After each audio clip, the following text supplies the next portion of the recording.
నమస్కారం ఘంటారావుకు స్వాగతం. ముందుగా ప్రధానాంశాలు. ఓఆర్ఆర్ ఆదిపట్ల వద్ద ఘోర రోడ్డు ప్రమాదం. లారీని వెనుక నుంచి ఢీకొన్న కారు, 4 మృతి.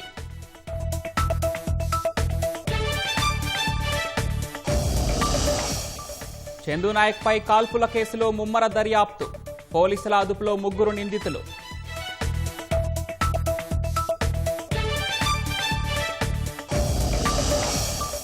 రంగారెడ్డి జిల్లా చేవెళ్ల మోయినాబాద్లో భారీ వర్షం.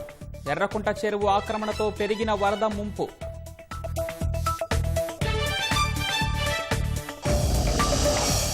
నేడు బీహార్, బెంగాల్లో ప్రధాని మోదీ పర్యటన. 12,000 కోట్ల విలువైన ప్రాజెక్టులకు శ్రీకారం.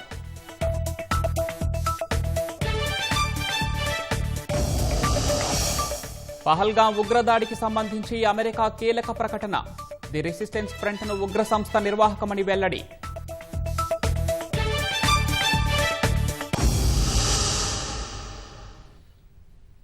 రంగారెడ్డి జిల్లా ఆదిభట్ల వద్ద రోడ్డు ప్రమాదం జరిగింది. ఔటర్ రింగ్ రోడ్డుపై లారీని వెనుక నుంచి కారు ఢీకొట్టడంతో 3 అక్కడికక్కడే మృతి చెందగా మరొకరు ఆసుపత్రిలో చికిత్స పొందుతూ చనిపోయారు. మరొకరికి గాయాలయ్యాయి. మృతులు మాలోత్ చందులాల్, గుగులోత్ జనార్దన్, కావలి బాలరాజు, జాడ కృష్ణగా గుర్తించారు. తెల్లవారుజామున 3 గంటల సమయంలో ఓఆర్ఆర్పై ఈ ప్రమాదం చోటు చేసుకుంది.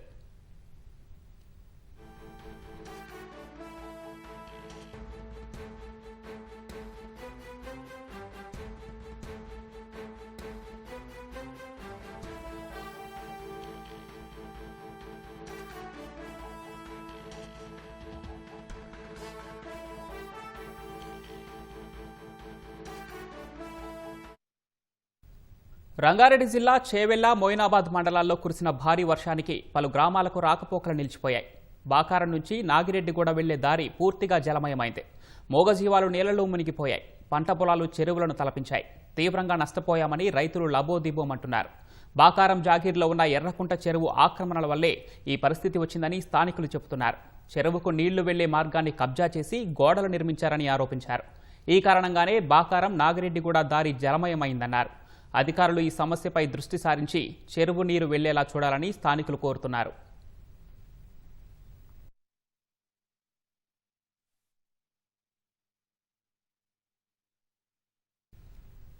రాష్ట్రంలో రవాణా ఆధారిత అభివృద్ధికి గేమ్ చేంజర్గా భావిస్తున్న ఔటర్ రింగ్ రైలుకు అనుమతి ఇవ్వాలని కేంద్రానికి ముఖ్యమంత్రి రేవంత్ రెడ్డి విజ్ఞప్తి చేశారు. ఢిల్లీలో అశ్విని వైష్ణవ్ను కలిసి 8,000 కోట్ల విలువైన ఈ ప్రాజెక్టుకు త్వరగా ఆమోదం తెలపాలని కోరారు. మరోవైపు outer ring rail final location survey ప్రక్రియ పూర్తయింది. దక్షిణ మధ్య రైల్వే 3 రకాల అలైన్మెంట్లతో ప్రతిపాదనలు సిద్ధం చేసింది.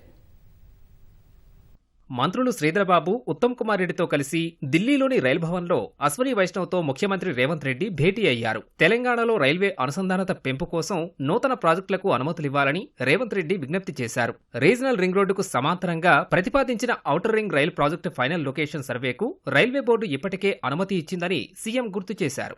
8,000 కోట్ల ఈ ఔటర్ రింగ్ రైల్ ప్రాజెక్టుకు త్వరగా అనుమతులివ్వాలని కేంద్ర మంత్రిని కోరారు. హైదరాబాద్ డ్రైపోర్ట్ నుంచి బందరు ఓడరేవుకు అనుసంధానంగా రైలు మార్గం మంజూరు చేయాలని కోరారు. తెలంగాణలో రైల్వే ఆపరేషన్స్ ను మరింత సమర్థంగా నిర్వహించేందుకు కాజీపేటలో రైల్వే డివిజన్ ఏర్పాటు చేయాలని విజ్ఞప్తి చేశారు.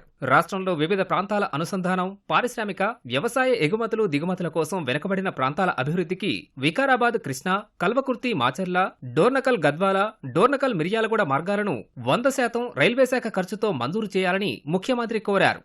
తెలంగాణలో సెమీకండక్టర్ ప్రాజెక్టులకు త్వరగా ఆమోదం తెలపాలని కేంద్ర ఐటీ, ఎలక్ట్రానిక్స్ శాఖల బాధ్యతలు నిర్వహిస్తున్న అశ్విని వైష్ణవ్కు ముఖ్యమంత్రి విజ్ఞప్తి చేశారు. ప్రపంచ స్థాయి మౌలిక సదుపాయాలు తెలంగాణలో ఉన్నందువల్ల ప్రతిపాదిత advanced system and package technologies project, micro LED display, fab project crystal matrix కు ఆమోదం తెలపాలని కోరారు. ముచ్చెర్లలో హైటెక్ ఎలక్ట్రానిక్స్ పార్క్ ఏర్పాటుకు ఈఎంసీ 2.4 పథకం కింద అనుమతి ఇవ్వాలని విన్నవించారు. రీజనల్ రింగ్ రోడ్డు సమీపంలో నూతన ఎలక్ట్రానిక్ మ్యానుఫ్యాక్చరింగ్ పార్క్ ఏర్పాటు చేయాలన్నారు. సీఎం విజ్ఞప్తులకు కేంద్ర మంత్రి సానుకూలంగా స్పందించినట్లు ప్రభుత్వం ఒక ప్రకటనలో తెలిపింది. మరోవైపు తెలంగాణలో రవాణా ఆధారిత అభివృద్ధికి గేమ్ చేంజర్గా భావిస్తున్న ఔటర్ రింగ్ రైలు తుది సర్వే ప్రక్రియ పూర్తయింది. 2023లో కేంద్ర ప్రభుత్వం హైదరాబాద్కు ఔటర్ రింగ్ రైల్ ప్రాజెక్టును ప్రకటించింది. 2023 సెప్టెంబర్లో ఫైనల్ లొకేషన్ సర్వే చేసేందుకు అనుమతి ఇవ్వగా అది ఇటీవల పూర్తయింది. సికింద్రాబాద్ నుంచి దేశంలోని వివిధ రాష్ట్రాలకు రాకపోకలు సాగించే 6 రైలు మార్గాలతో ఇది అనుసంధానం కానుంది. ఔటర్ రింగ్ రైల్ మార్గానికి 3 రకాల అలైన్మెంట్లతో దక్షిణ మధ్య రైల్వే ప్రతిపాదనలు సిద్ధం చేసింది. వివిధ కోణాల్లో పరిశీలించి ఇందులో ఒక అలైన్మెంట్ ను ఖరారు చేయనున్నారు. ఈ ప్రాజెక్టు ద్వారా హైదరాబాద్ కు దగ్గరలో ఉన్న 8 నుంచి 10 జిల్లాలకు ప్రయోజనం కలగనుంది. రాష్ట్రంలో ప్రధానమైన సికింద్రాబాద్ రైల్వే స్టేషన్ ముంబై, వరంగల్, గుంటూరు ఇలా 6 రైలు కారిడార్లతో అనుసంధానమవుతుంది. ప్రధానంగా గూడ్స్ రైళ్లను ఎక్కువగా మళ్లించడానికి వీలవుతుంది. ఈ రైళ్లు అనేక రాష్ట్రాల మీదుగా ప్రయాణిస్తుంటాయి. వాటిని సికింద్రాబాద్ వరకు రాకుండా మధ్యలోనే రింగ్ రైల్ మార్గం ద్వారా ఇతర రూట్లలోకి మళ్లించడానికి ఆస్కారం ఉంటుంది. తద్వారా సికింద్రాబాద్, హైదరాబాద్, నాంపల్లి స్టేషన్లపై ఒత్తిడి తగ్గించవచ్చు. ఒక నగరం చుట్టూ ఔటర్ రింగ్ రైల్ ప్రాజెక్టు చేపట్టనుండడం దేశంలోనే ఇదే మొదటిసారి అవుతుంది. కృష్ణానదిపై ఉన్న అవుట్లెట్ల ద్వారా తీసుకునే నీటిని లెక్కించేందుకు వీలుగా తదుపరి టెలిమెట్రీ పరికరాల ఏర్పాటు ప్రక్రియపై ముందడుగు పడే అవకాశం కనిపిస్తోంది. కేంద్ర జలశక్తి శాఖ మంత్రి నిర్వహించిన సమావేశంలో 2 రాష్ట్రాలు ఇందుకు అంగీకరించాయి. దీంతో 2-3 దశల్లో మరిన్ని పాయింట్ల వద్ద డాప్లర్ కరెంటు ప్రొఫైల్స్ను ఏర్పాటు చేసి తీసుకునే వాటిని నీటిని లెక్కించేందుకు దోహదపడుతుంది. 2 రాష్ట్రాలను సంప్రదించి కృష్ణానది యాజమాన్య బోర్డు సంబంధిత ప్రక్రియ చేపట్టనుంది. ఆంధ్రప్రదేశ్ విభజన అనంతరం కృష్ణానదిపై ఉన్న జలాశయాలకు సంబంధించిన అన్ని అవుట్లెట్ల నుంచి వినియోగించే నీటిని లెక్కించేందుకు టెలిమెట్రీ పరికరాలు ఏర్పాటు చేయాలని నిర్ణయించారు. తద్వారా తెలంగాణ, ఆంధ్రప్రదేశ్ రాష్ట్రాలు తీసుకునే కృష్ణా జలాలకు సంబంధించిన లెక్కలు తేలుతాయని భావించారు. కృష్ణానది యాజమాన్య బోర్డు సమావేశంలో తీసుకున్న నిర్ణయానికి అనుగుణంగా మొదటి దశలో 18 టెలిమెట్రీ స్టేషన్లను ఏర్పాటు చేశారు. జూరాల, కోయిల్సాగర్, నెట్టెంపాడు, భీమా, కల్వకుర్తి, హంద్రీనివా ఎత్తిపోతల పథకాలు, Pothireddypadu head regulator, Srisailam outlet, Paleru జలాశయం, నాగార్జునసాగర్ కాల్వలు, ఏఎంఆర్పీ లింక్ ఎత్తిపోతల, పాలేరు జలాశయం అవుట్లెట్లు ఈ జాబితాలో ఉన్నాయి. వీటి ద్వారా 2 రాష్ట్రాలు వినియోగించుకుంటున్న కృష్ణా జలాల్ని లెక్కిస్తున్నారు.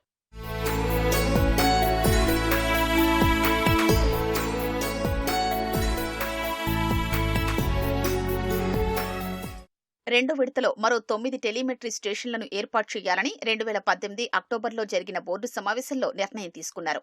మొదటి దఫా అనుభవంతో సెన్సార్లు కాకుండా సైడ్ లుకింగ్ డాప్లర్ కరెంట్ ప్రొఫైలర్స్ SLDCPలను అమర్చాలని నిర్ణయించారు. అందుకనుగుణంగా అంచనాలు రూపొందించారు. సాగర్ కుడి, ఎడమ కాలువలపై మరికొన్ని పాయింట్లు, పాలేరు జలాశయంపై మరో చోట, పోతిరెడ్డిపాడు హెడ్ రెగ్యులేటర్ దిగువన, పోలవరం కుడి కాలువ కలిసే చోట, కేసీ కెనాల్, ప్రకాశం బ్యారేజీ పశ్చిమ ప్రధాన కాల్వలు ఈ జాబితాలో ఉన్నాయి. మొదటి దశలోని Guntur channel, Sagar tail pond, RDS, Pulichintala dam, Prakasam బ్యారేజీల స్టేషన్లలోని సెన్సార్ల స్థానంలో డాప్లర్లను ఏర్పాటు చేయాలని ప్రతిపాదించారు. మొదటి విడతలో ఏర్పాటు చేసిన 18 టెలిమెట్రీ స్టేషన్లు 2019లో పూర్తి కాగా నిధుల సమస్యతో రెండో విడత స్టేషన్ల ఏర్పాటును బోర్డు చేపట్టలేదు. అప్పట్నుంచి ప్రతి బోర్డు సమావేశంలో ఈ అంశం చర్చకొస్తున్నప్పటికీ ఎలాంటి పురోగతి లేదు. మొదటి విడతలో ఏర్పాటు చేసిన సెన్సార్ల స్థానంలో డాప్లర్ కరెంటు ప్రొఫైలర్స్ ను ఏర్పాటు చేయాలన్న నిర్ణయం కూడా ముందుకు సాగలేదు. దీంతో 2 రాష్ట్రాలు వినియోగిస్తున్న కృష్ణా జలాల అంశానికి సంబంధించిన పక్కా గణాంకాలు లేకుండా పోయాయి. 2 రాష్ట్రాలు భిన్న వాదనలు వినిపిస్తున్న పరిస్థితి ఏర్పడింది.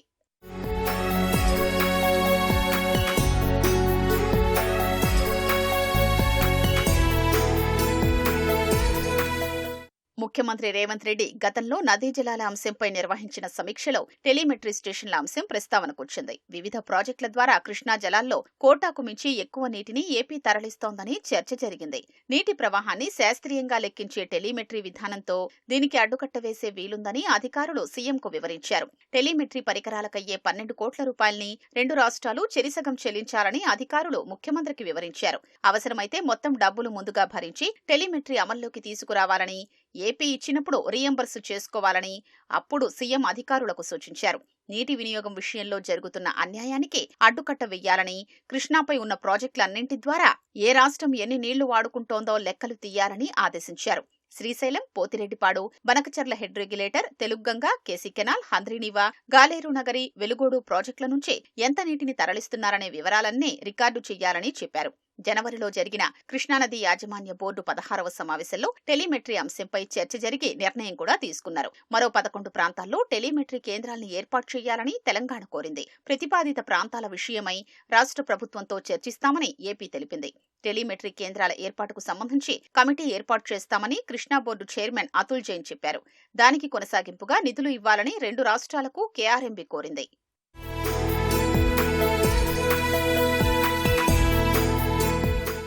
కేంద్ర జలశక్తి శాఖ మంత్రి ఇద్దరు ముఖ్యమంత్రులతో నిర్వహించిన సమావేశంలోనూ టెలిమెట్రీ పరికరాల ఏర్పాటు అంశాన్ని తెలంగాణ ప్రత్యేకంగా ప్రస్తావించింది. ఇందుకోసం 4,15,00,000 రూపాయల్ని కృష్ణా బోర్డుకు జమ చేసినట్లు తెలిపారు.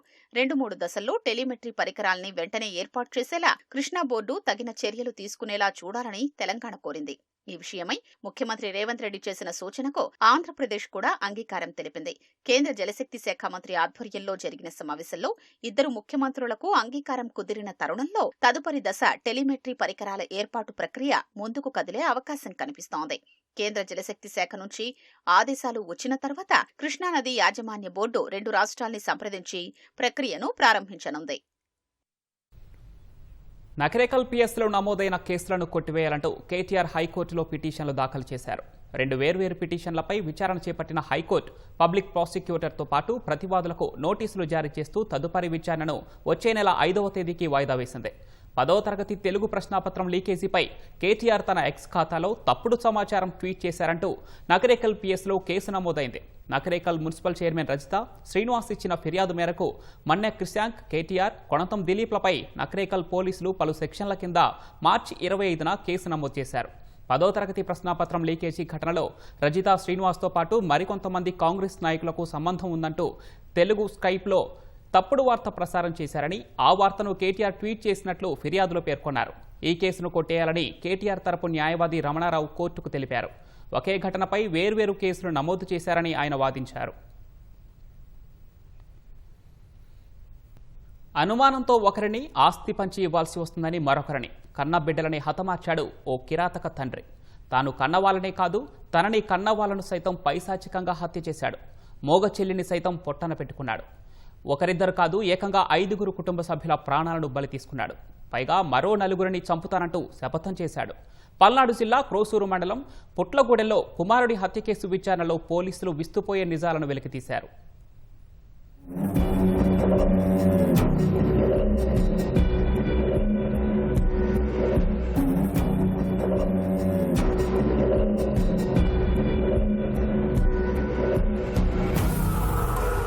పల్నాడు జిల్లా క్రోసూరు మండలం పుట్లగూడెంకు చెందిన వెంకటేశ్వర్లు నాయక్, కోటేశ్వరమ్మ దంపతులకు 20 ఏళ్ల క్రితమే వివాహం కాగా 2 కుమారులు జన్మించారు. మొదటి కుమారుడు పుట్టినంత వరకు బాగానే ఉన్న వెంకటేశ్వర్లు నాయక్ రెండో కుమారుడికి తన పోలికలు లేవంటూ భార్యను అనుమానించడం మొదలుపెట్టాడు. 3 నెలల పసికందును గొంతు నులిమి చంపేసినట్లు భార్య కోటేశ్వరమ్మ తెలిపింది. భయంతో పుట్టింటికి పారిపోయిన భార్య పెద్ద కుమారుడినైనా దక్కించుకుందామని ఎన్నో ప్రయత్నాలు చేసింది. కానీ ఆమె ఆశలు అడియాసలే అయ్యాయి.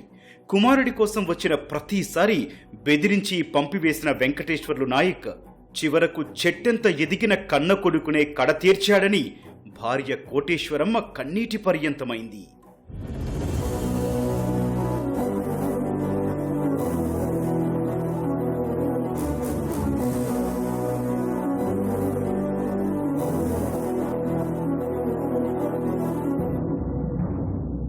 మొదటి భార్యతో విడాకులు తీసుకున్న తర్వాత మరో వివాహం చేసుకున్న వెంకటేశ్వర్లు నాయక్కు మరో 2 సంతానం కలిగారు. గొర్రెలు, మేకలు మేపుతూ జీవనం సాగించే వెంకటేశ్వర్లు నాయక్ కుటుంబ సభ్యులతో కలిసి 3 నెలల క్రితమే ఎర్రబాలెం వచ్చారు. పొలాల్లో తాత్కాలికంగా గుడిసెలు వేసుకుని జీవిస్తున్నారు. మొదటి భార్య కుమారుడైన 19 ఏళ్ల మంగ్యా నాయక్ సైతం తండ్రి వద్దే ఉంటున్నాడు. ఆస్తిలో వాటా ఇవ్వాల్సి వస్తుందని జూలై 3న నిద్రిస్తోన్న కుమారుణ్ణి కన్న తండ్రి గొడ్డలితో నరికి చంపేశాడు. గుట్టుచప్పుడు కాకుండా మృతదేహాన్ని సమీపంలోని కాలువలో పూడ్చిపెట్టాడు. కుమారుడి ఆచూకీ లేకపోవడంతో అనుమానం వచ్చిన కోటేశ్వరమ్మ పోలీసులకు ఫిర్యాదు చేయగా వెంకటేశ్వర్లు నాయక్ను పోలీసులు అదుపులోకి తీసుకున్నారు. విచారణలో నేరం అంగీకరించాడు.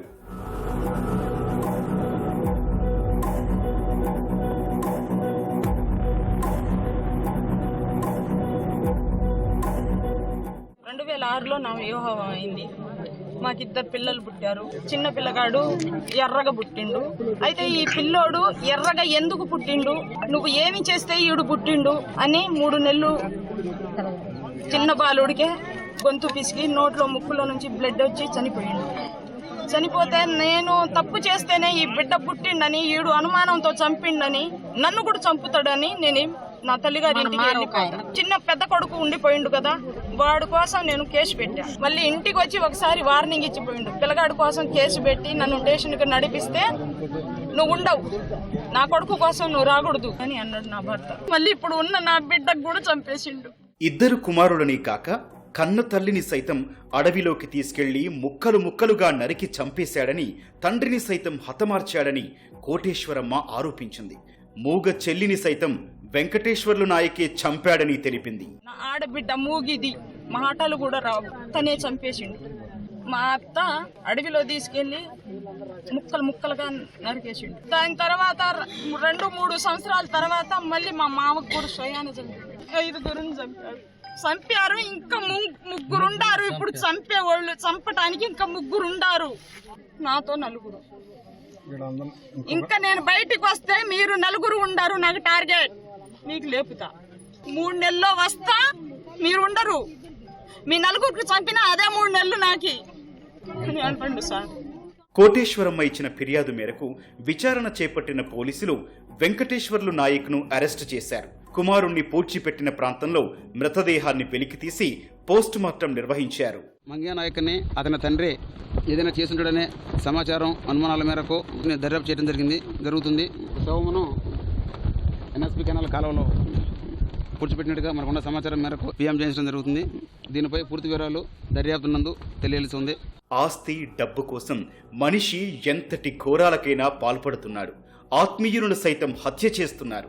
కన్నవారిని, కడుపున పుట్టిన వారిని, రక్త సంబంధీకులను కడతేరుస్తున్నారు. బంధాలు, అనుబంధాలు మాయమైపోతున్నాయి. ఆస్తిపాస్తుల ముందు ఆప్యాయతలు కనుమరుగవుతున్నాయి.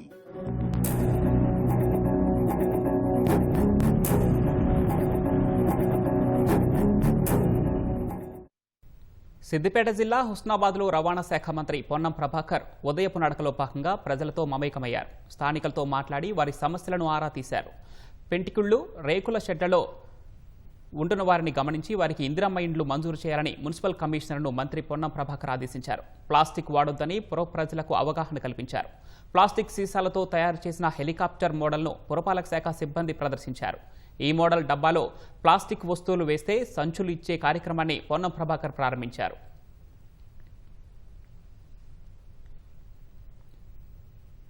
ఇంట్లో కరెన్సీ కట్టలు భారీగా బయటపడి అవినీతి ఆరోపణలో చిక్కుకున్న జస్టిస్ యశ్వంత్ వర్మ సుప్రీంకోర్టును ఆశ్రయించారు.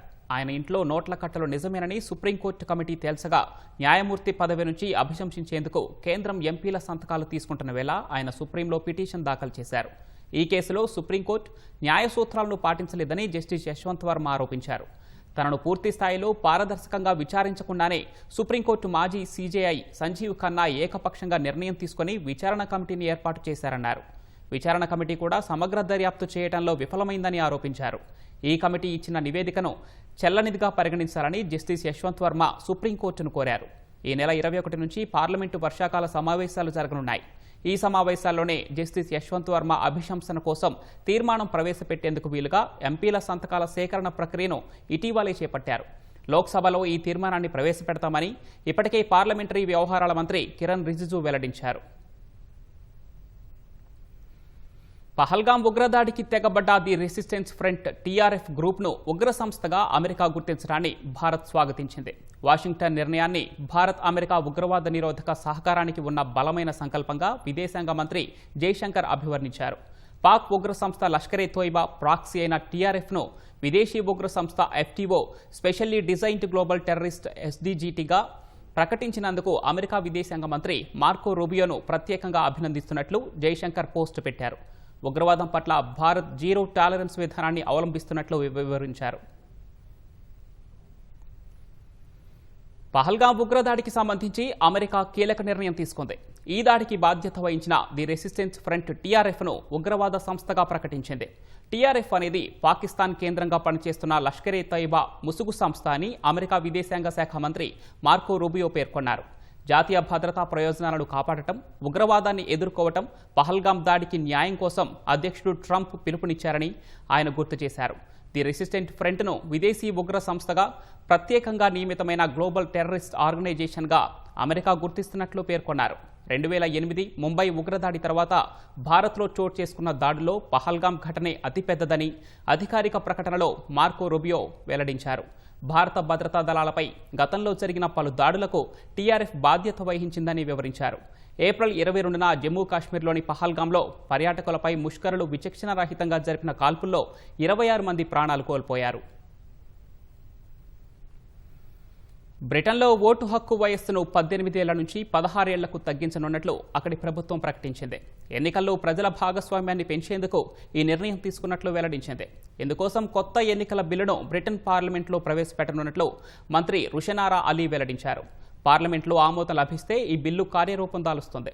బ్రిటన్లో 2029లో జరిగే సార్వత్రిక ఎన్నికల్లో దీనిని అమలు చేయనున్నట్లు తెలుస్తోంది.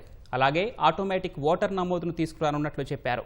పోలింగ్ కేంద్రాలతో ఓటర్లు బ్యాంకు కార్డులను గుర్తింపు కార్డులుగా ఉపయోగించుకునేందుకు వీలు కల్పించనున్నట్లు చెప్పారు.